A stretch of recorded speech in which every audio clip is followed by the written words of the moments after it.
Hey guys, thanks for tuning in. Today I'm going to introduce you to my $3,500 F30 project car.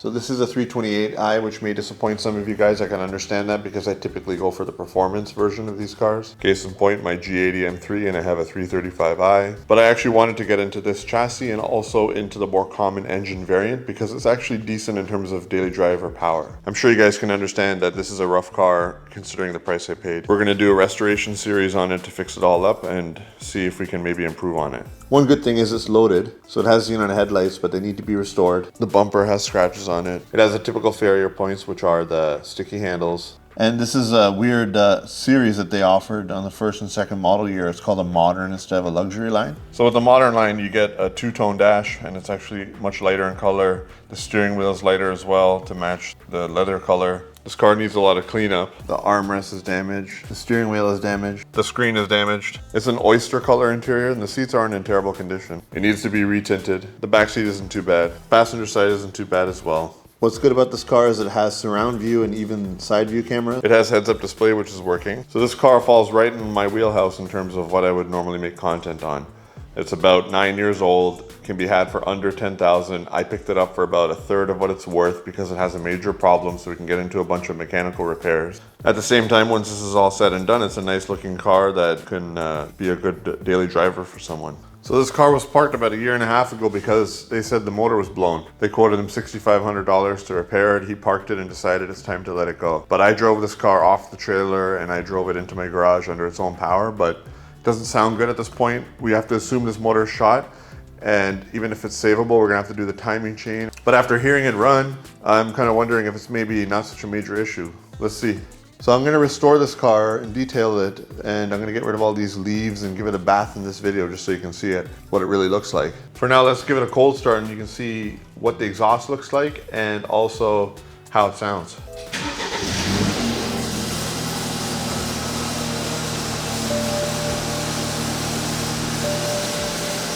After that, it clears right out after it sits.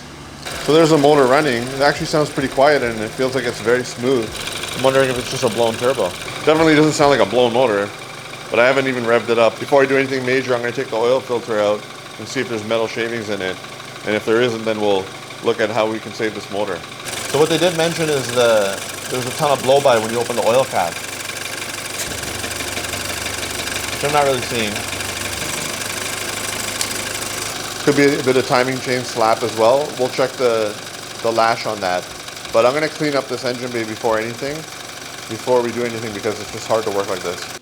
This has 135,000 miles on it, and lifting up on the timing chain, there isn't a bunch of slack on there. It doesn't seem that bad, and it looks pretty clean in there. Let's clean this up a bit.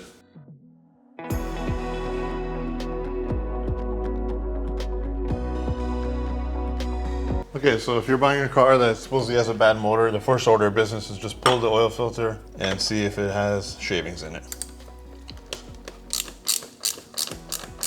So it may be in an aftermarket because it's all turned and folded over on itself, but we're in the clear on shavings. So not the best oil filter in terms of the fact that it's folded over. It could just be really old, but there is no shavings. And I've already spun a rod bearing on my other BMW motor and I know what that would look like.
So the original window sticker is still with the car. So it has Imperial Blue Metallic paint, oyster leather, the modern line, and it has a parking package, premium package, heated front seats, xenon lights, BMW assist. The main thing is a technology package with the bigger screen and a heads-up display. That's a nice feature to have. A quick bath helped the cause quite a bit, but it's going to need a proper polish to look really good. So of course there are the obvious exterior issues that we're going to fix with time, and there's a bunch of interior issues which we'll tackle as part of a restoration series for this car. And next video will probably be tackling figuring out exactly what's wrong mechanically with the engine. But to fit something into this video as part of the restoration, I'm going to do the headlights right now. If you're anything like me, when you see people buy a car to flip or to fix up and has yellow headlights, it's like the first thing I want to see them fix. So I'm going to be trying this kit because I saw a video by Watch JR Go where he talked about all the different headlight restoration options out there, and this one did really well, so we'll try it out on this car. Step one's going to be this lens clarifying compound. They recommend that you mask around the bumper, but at the same time, who knows if this bumper is going to stay here or get painted, etc. Now I'm applying the spray lubricant using side number 1. Get rid of oxidation. Now going to side 2, up and down motion now, opposite direction. Now we're using step 3, the teal side of this pad. Switching to step 4, the last side of the pad. Alright, back to the compound. So the UV coating on this is actually cracked quite a bit, so it creates its own haze even though the oxidation is removed. And we're going to apply the base wipe now.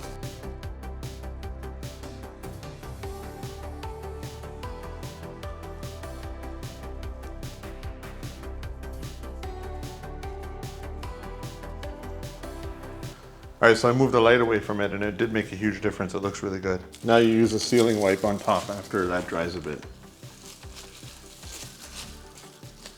It's a significant difference there. There's the before. So I gave that fender a quick wax and it drank it right up. So I'm going to go over the whole car and we'll see how it looks with just a really quick wax job. Alright, so that's how the headlights turned out. A lot better than it was. But I think I'll end up making a DIY on how to change the lenses. This one is pretty close but not as clear. Here's how cleaned up with a little bit of wax on there. You can see there's potential. It's going to need to be fully buffed, but doesn't look that bad. So I'll do a quick summary of the things I need to replace or fix on this car. The sticky door handles. I'll probably be replacing the center armrest, but we'll try giving a little bit of leather dye. Same story here.